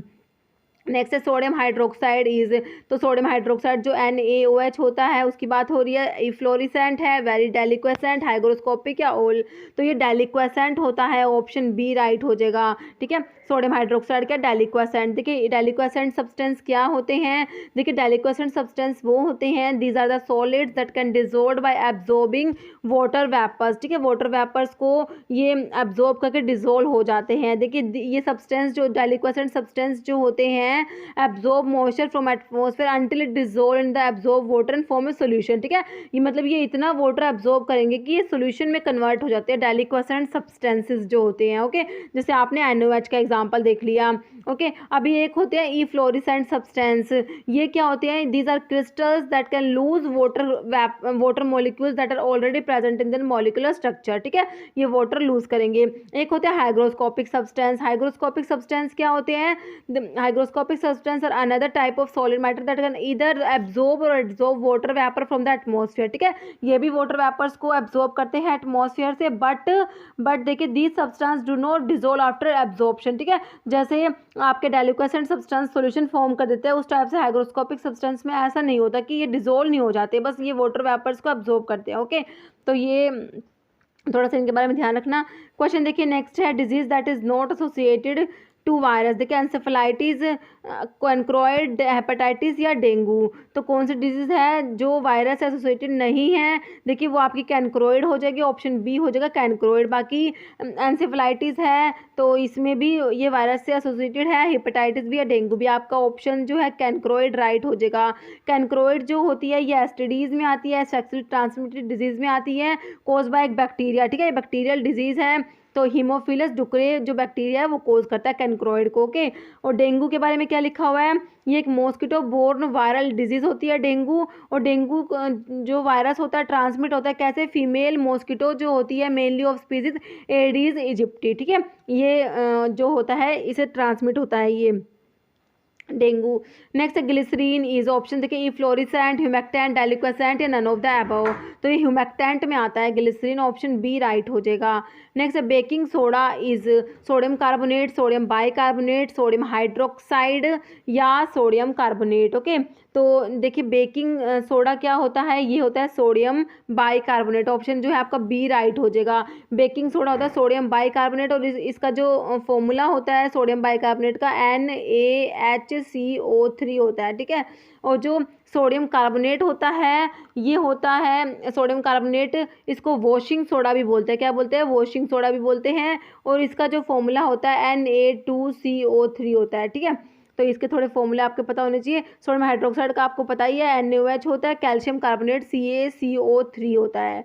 Next है which of the following is not anthelmintic drug, कौन सा एंथेलमेंटिक नहीं है, देखिए मेट्रोनिडाजोल, मिबेंडाजोल, थायबेंडाजोल या एल्बेंडाजोल। तो एंथेलमेंटिक ड्रग्स में आपकी ये एल्बेंडाजोल, मिबेंडाजोल, थायबेंडाजोल होता है, मेट्रोनिडाजोल नहीं आता। मेट्रोनिडाजोल आपका ऑप्शन ए राइट हो जाएगा। ये एंटी अमीबिक ड्रग में आता है मेट्रोनिडाजोल, ओके, नाइट्रोमिडाजोल डेरिवेटिव होता है ये। नेक्स्ट है sublimed sulphur is soluble in water, carbon tetrachloride, chloroform, carbon disulphide. तो ऑप्शन डी हो जाएगा कार्बन डाइसल्फाइड। नेक्स्ट है acid use in the acid of copper sulphate is oxalic acid, acetic acid, sulphuric acid, citric acid. तो copper sulphate जो है इसके ऐसे में कौन सा एसिड यूज करेंगे, तो acetic acid, option B right हो जाएगा।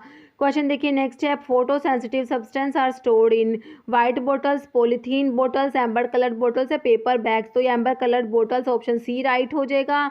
नेक्स्ट है EDTA इज, ऑप्शन देख लीजिए, देखिए ethylene diamine tetraacetic acid, ethylene dibromo trimethyl acetic acid, ethylene dichloro tetraacetic acid या ethylene diamine trichloro acetic acid. तो EDTA क्या है, ethylene diamine tetraacetic acid, option जो है आपका ए राइट हो जाएगा। क्वेश्चन देखिए नेक्स्ट है colour of calamine is white, blue, yellow या पिंक। तो कैलामाइन जो है इसका पिंक कलर होता है, ऑप्शन डी हो जाए। कैलामाइन में क्या होता है, zinc oxide plus traces of ferric oxide होता है। और जो कैलामाइन का पिंक कलर होता है वो भी किसकी वजह से होता है, फेरिक ऑक्साइड की प्रेजेंस की वजह से होता है। Next hydrogen sulphide gas stains the mercury chloride paper green, red, brown या येलो, ठीक है। तो ये जो हाइड्रोजन सल्फाइड गैस होती है ये स्टेन करेगी मर्क्यूरी क्लोराइड पेपर को, तो इसका हो जाएगा येलो कलर हो जाएगा, ऑप्शन डी राइट हो जाएगा। नेक्स्ट है indicator use in the assay of boric acid, boric acid के एसे में कौन सा इंडिकेटर यूज होगा, murexide preparation, murexide, ferric alum, starch, iodide paper है, फिनोफ्थलीन सोल्यूशन। तो ये हो जाएगा ऑप्शन डी हो जाएगा, फिनोफ्थलीन यूज करेंगे, okay. Next chemical formula of chlorinated lime is, देखिए CaCO3 Na2CO3 CaOCl2 NaCO3। तो देखिए अभी हमने देखा CaCO3 तो कैल्शियम कार्बोनेट है, Na2CO3 मैंने आपको सोडियम कार्बोनेट बताया जिसको वॉशिंग सोडा कहते हैं, NaHCO3 मैंने आपको बेकिंग सोडा बताया जिसको सोडियम बाइकार्बोनेट होता है जिसको बेकिंग सोडा बोलते हैं, CaOCl2 ये होता है chlorinated lime, calcium oxychloride, option C आपका राइट हो जाएगा, ओके। नेक्स्ट है कॉस्टिक सोडा इज, ऑप्शन देखिए sodium carbonate, sodium bicarbonate, sodium hydroxide है, सोडियम क्लोराइड। तो ये NaOH होता है, ऑप्शन सी हो जाएगा सोडियम हाइड्रोक्साइड। नेक्स्ट है sodium bicarbonate is used as astringent, anticoagulant, sedative या एंटासिड।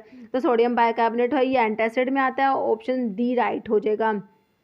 नेक्स्ट है intravenous iron preparation is ferrous sulphate, ferrous fumarate, ferric ammonium citrate या आयरन डेक्सट्रीन।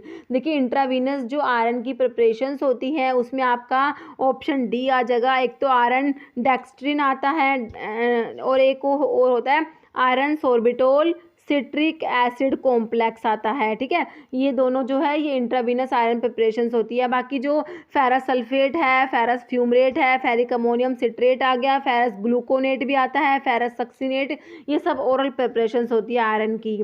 नेक्स्ट है स्ट्रिप्टोमाइसिन इनहिबिट, देखिए स्ट्रिप्टोमाइसिन किस में आती है, एमिनोग्लाइकोसाइड एंटीबायोटिक्स में आपकी आती है स्ट्रिप्टोमाइसिन, जेंटामाइसिन, कैनामाइसिन, एमिकैसिन ये सब आती हैं। तो कैसे काम करती है देखिए, किसको इनहिबिट करेंगे, ऑप्शंस देख लीजिए, protein synthesis by binding to 50s ribosome sub unit, protein synthesis by binding to 30s ribosome sub unit, inhibit DNA dependent RNA या इनहिबिट डीएनए गायरेज। देखिए ये क्या करती है, प्रोटीन सिंथेसिस को इनहिबिट करता है, बिल्कुल सही बात है। और ये 30s राइबोसोम पे बाइंड करेंगे, ऑप्शन बी राइट हो जाएगा। स्ट्रिप्टोमाइसिन क्या करेगी, प्रोटीन सिंथेसिस को इनहिबिट करेगी by binding to 30s ribosome sub unit, option B आपका बिल्कुल राइट हो जाएगा, ओके। नेक्स्ट है which of the following is not an enzyme involved in glycolysis. तो इनमें से कौन सा है जो ग्लाइकोलिसिस का एंजाइम नहीं है। देखिए ग्लाइकोलिसिस जो है इसके बारे में कई क्वेश्चन बनते हैं, जैसे ग्लाइकोलिसिस की प्रोसेस जो है ये कहाँ पर होती है, साइटोप्लाज्म में होती है। इसको ईएमपी पाथवे भी कहते हैं, ग्लाइकोलिसिस को क्या बोलते हैं, ईएमपी पाथवे, इम्बडन मेयरहोफ पाथवे भी बोलते हैं इसको।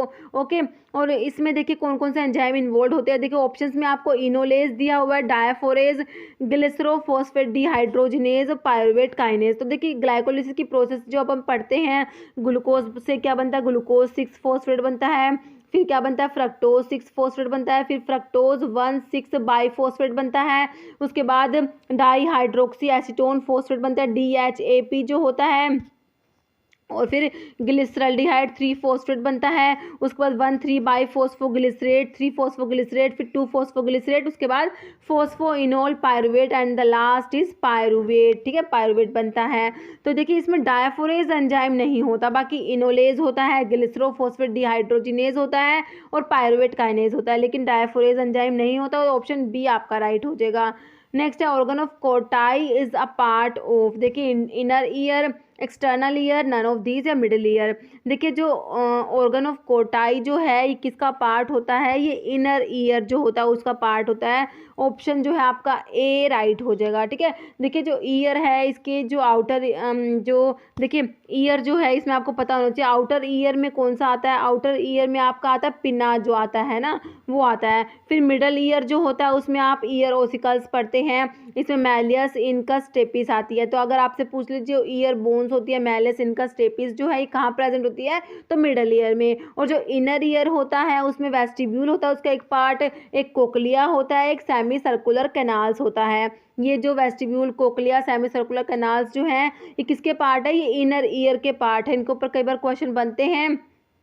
ओके, तो जो ऑर्गन ऑफ कोटाई जो इसमें ऑप्शंस में दिया हुआ है ये क्या होता है, ये एक ऑर्गन होता है किसका, इनर ईयर का ही ऑर्गन है। और ये कोक्लिया जो होता है इनर ईयर में, मैंने आपको बताया वेस्टिब्यूल, कोक्लिया और सेमी सर्कुलर कैनाल, तो ये कोक्लिया में प्रेजेंट होता है ऑर्गन ऑफ कोटाई। ओके, तो आपका इनर ईयर, आपका ऑप्शन ए राइट हो जाएगा। नेक्स्ट है मोनोसाइट के बारे में क्वेश्चन है, ऑप्शंस देख लीजिए, produce antibodies, phagocytic bacteria are developed in lymph node, या all the above statements are true.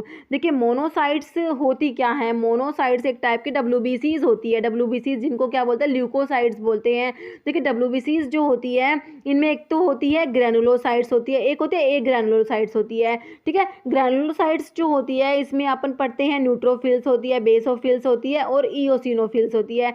और ए ग्रैनुलोसाइट्स में आपके लिम्फोसाइट्स आती है और मोनोसाइट्स आती हैं। ओके, मोनोसाइट्स की जो बात हो रही है ये ए ग्रैनुलोसाइट्स में आती है मोनोसाइट्स। ठीक है, देखिए तो मोनोसाइट्स होती है ये फैगोसाइटिक होती है। तो इसके सारे ऑप्शन सही है, ऑप्शन डी राइट होगा आपको, all the above statements are true. ठीक है, देखिए मोनोसाइट्स जो होती है मैक्रोफेजेस में डेवलप होती हैं। जैसे कई बार एक क्वेश्चन आता है क्यूफर सेल्स कहाँ प्रेजेंट होती है, लीवर में प्रेजेंट होती है ना, काफ़ी बार आता है क्वेश्चन क्यूफर सेल्स वाला। तो ये एक टाइप की क्या होती है, मोनोसाइट्स होती है। क्वेश्चन देखिए नेक्स्ट है, what are the features of food poisoning, nausea, vomiting, diarrhoea, all. तो फूड पॉइजनिंग में सारा ही नोजिया, वॉमिटिंग, डायरिया होता है, ऑप्शन डी आपका राइट हो जाएगा। नेक्स्ट है, following are the oily solvents use for parenteral except. देखिए cotton seed oil, sesame oil, ethyl oleate, castor oil. देखिए ऑयली सॉल्वेंट्स जो है पेरेंटल्स में यूज़ होते हैं, तो उसमें cotton seed oil, sesame oil और इथाइल ओलियट हो जाएगा। बाकी ऑप्शन डी आपका इसमें एक्सेप्ट पूछा तो कैस्टर ऑयल राइट हो जाएगा। जैसे eye drop should be issued as isotonic, hypertonic या नॉन स्टेराइल। तो ये ऑप्शन ए हो जाएगा, आइसोटोनिक। नेक्स्ट है, choose the following solution that should be sterile when dispensed. देखिए syrups, spirits, tinctures, ophthalmic solutions. तो ये कौन से हैं जो स्टेराइल होने चाहिए, तो ऑप्शन डी आपका हो जाएगा, ऑप्थेल्मिक सॉल्यूशंस। नेक्स्ट है, bitter taste of fennel is due to presence of anethole, fenchone, both A and B या नन। देखिए फैनल जो है इसका जो बिटर टेस्ट होता है वो किसकी प्रेजेंस की वजह से होता है, ये आपसे पूछा है। देखिए फैनल जो है काफ़ी इंपॉर्टेंट ड्रग है। फेनल का सोर्स क्या होता है, फोनिकुलम वल्गेयर इसका सोर्स होता है, और ये अम्बेलिफेरस फ्रूट में आता है। इसकी फैमिली क्या होती है, अम्बेलिफेरी होती है फेनल की।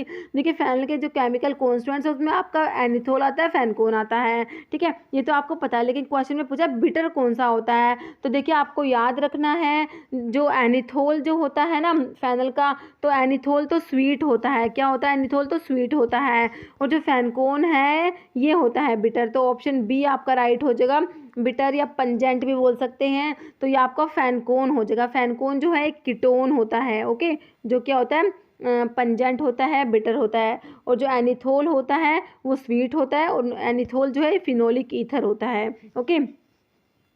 फेनल जो है इसके अंदर एक अनोमोसिटिक स्टोमेटा प्रेजेंट होता है, याद रखना है कौन से होता है, अनोमोसिटिक स्टोमेटा प्रेजेंट होते हैं, और रोजेट टाइप के कैल्शियम ऑक्सलेट क्रिस्टल्स प्रेजेंट होते हैं फेनल के अंदर, ओके। क्वेश्चन देखिए नेक्स्ट है, diphenhydramine hydrochloride is a, options देख लीजिए इसके, एंटीहिस्टामिन, एंटीपायरेटिक, एंटीथायरॉयड या एनाल्जेसिक। तो डाइफिनहाइड्रामीन किस में आता है आपका, तो ये आपका एंटीहिस्टामिन में आता है, ठीक है। तो ऑप्शन जो है ए राइट हो जाएगा, और ये अमीनो अल्काइल ईथर डेरिवेटिव होता है डाइफिनहाइड्रामीन। नेक्स्ट है रेस्पिरेटरी स्टिमुलेंट इज, तो रेस्पिरेटरी स्टिमुलेंट में देखिए निकेथेमाइड, लेप्टाजोल, डोक्साप्राम या ऑल दिस सारे ही आते हैं। ऑप्शन डी राइट हो जाएगा। इनको एनालेप्टिक्स भी बोलते हैं रेस्पिरेटरी स्टिमुलेंट्स को। Next oxyphenbutazone containing heterocyclic ring is imidazole, pyrazole, pyrazolidine या थायोफिन। देखिए ऑक्सीफन ब्यूटाजोन जो है इसमें होता है, ऑप्शन सी हो जाएगा, पायराजोलिडीन रिंग प्रेजेंट होती है। नेक्स्ट है test animal use for pyrogen testing is rat, mice, rabbit, guinea pig. तो इसके लिए क्या यूज़ करेंगे, रैबिट यूज़ करते हैं, बिल्कुल सिंपल क्वेश्चन है। Next liver extract is used as anticoagulant, haematinic, atherosclerosis या कोएगुलेंट। तो ऑप्शन बी हो जाएगा हिमैटेनिक। नेक्स्ट है मिनरलोकॉर्टिकॉइड दैट है sodium retaining property is aldosterone, testosterone, insulin या प्रोजेस्टेरोन। तो ये एल्डोस्टेरोन होता है, एल्डोस्टेरोन किस में आता है, मिनरलोकॉर्टिकॉइड होता है, और इसकी सोडियम रिटेनिंग प्रॉपर्टी है। नेक्स्ट है Corbevax is type of absorption base, modern ointments, water soluble base या ओलिजिनस एंड हाइड्रोकार्बन बेस। देखिए जो ऑइंटमेंट के बेस के ऊपर क्वेश्चन, ऑइंटमेंट के बेस काफ़ी इंपॉर्टेंट है। देखिए इसमें एक तो ओलिजिनस ऑइंटमेंट बेस आते हैं, और एक आता है एब्जॉर्प्शन बेस आता है, एक इमल्शन बेस आता है, और एक होता है वाटर सोल्यूबल बेस आता है, ठीक है। देखिए ओलिजिनस बेस में जैसे आप सॉफ्ट पैराफिन पढ़ते हैं, हार्ड पैराफिन पढ़ते हैं, लिक्विड पैराफिन पढ़ते हैं, ये सब किस में आ जाएंगे, ओलिजिनस बेस में आते हैं। एब्जॉर्प्शन बेस का एग्जांपल देखिए वूल फैट, कई बार आता है wool fat is a type of absorption base, hydrous wool fat आता है इसमें, ठीक है। एब्जॉर्प्शन बेस में कौन कौन से बता रही हूँ मैं आपको, एब्जॉर्प्शन बेस में वूल फैट है, हाइड्रस वूल फैट याद रखना है आपने, वूल अल्कोहल याद रखना है, बीज वैक्स याद रखना है, ठीक है। ये एग्जाम्पल एग्जाम में पूछते हैं। और इमल्शन बेस में आपके ऑयल इन वाटर इमल्शंस और वाटर इन ऑयल इमल्शंस आ जाएंगे। और वाटर सोल्यूबल बेस जो होता है आपके उसमें आते हैं कार्बोवैक्स आते हैं। तो ऑप्शन जो है आपका सी राइट हो जाएगा, ठीक है। वाटर सोल्यूबल बेस जो होते हैं इनको ग्रीस लेस ऑइंटमेंट बेस भी बोल सकते हैं, क्या बोलते हैं, ग्रीस लेस ऑइंटमेंट बेस भी बोलते हैं वाटर सोल्यूबल बेस को, ठीक है। तो इसमें पॉलीइथाइलिन ग्लाइकोल पॉलीमर्स आते हैं जिनको कार्बोवैक्स भी बोलते हैं। तो ऑप्शन सी आपका जो है वाटर सोल्यूबल बेस बिल्कुल राइट हो जाएगा। Next which of the following technique is used to determine the particle size of aerosols. तो एरोसोल्स के पार्टिकल साइज को डिटरमाइन करने के लिए कौन सी टेक्निक यूज करनी है, microscopy, cascade impactor, light scatter diode, both B and C. तो देखिए ऑप्शन डी हो जाएगा, कैस्केड इम्पैक्टर और लाइट स्कैटर डीके दोनों यूज करते, तो ऑप्शन डी हो जाएगा both B and C. Next corpus luteum secrete, oestrogen, progesterone, relaxin, vasopressin. तो ये प्रोजेस्टेरोन आपका ऑप्शन जो है बी राइट हो जाएगा, प्रोजेस्टेरोन। नेक्स्ट है myristicin is active constituent of nutmeg, turpentine, coriander या चिनोपोडियम। देखिए मिरिस्टिसिन जो है किसके अंदर प्रेजेंट होता है, ये नटमग में प्रेजेंट होता है, ऑप्शन ए राइट हो जाएगा। जो नटमग है इसका सोर्स होता है मिरिस्टिका फ्रेग्रेंस, ठीक है, मिरिस्टिका फ्रेग्रेंस सोर्स है, मिरिस्टिकेसी फैमिली है, और इसका जो केमिकल कौन सा वो मिरिस्टिसिन है, इसके नाम से ही है इसका सोर्स, मतलब कि इसके सोर्स से ही इसके केमिकल कॉन्स्टिट्यूएंट का नाम याद कर सकते हैं। तो इसमें देखिए एक तो मिरिस्टिसिन इसमें दिया हुआ है, और एक इसमें सैफ्रोल भी होता है, और एक कौन सा होता है, एलिमिसिन होता है, ठीक है। ये तीन इंपॉर्टेंट केमिकल कॉन्स्टिट्यूएंट होते हैं नटमग के, ओके। तो ऑप्शन जो है आपका ए हो जाएगा, नटमग राइट हो जाएगा, ओके। तो नेक्स्ट क्वेश्चन, अभी ये क्वेश्चन है, इसका आंसर आप कमेंट बॉक्स में देंगे। क्वेश्चन देखिए, क्या है bitter taste of phenol due to presence of anethole fenchone both B A and B and none. तो मैंने अभी आपको इसका आंसर क्वेश्चन बताया भी है, ठीक है। तो इसका आंसर आपको कमेंट बॉक्स में देना है। इस वीडियो में इतना ही। अगर आपको वीडियो अच्छी लगी है तो इसे लाइक करना, शेयर करना, चैनल पे नए हैं तो प्लीज़ चैनल को सब्सक्राइब करना, क्योंकि इस टाइप के इंपॉर्टेंट एमसीक्यूज़ हैं हम अपने चैनल पे डिस्कस करते रहते हैं। ये आपके सभी फार्मा कॉम्पिटिटिव एग्जाम के लिए इंपॉर्टेंट होते हैं। तो अगर आप किसी फार्मा एग्जाम की प्रिपरेशन कर रहे हैं, चैनल पर नए हैं, आपने चैनल सब्सक्राइब नहीं किया है, तो मेरा आप लोगों से रिक्वेस्ट है कि चैनल को प्लीज़ सब्सक्राइब जरूर कीजिएगा। Okay, thank you.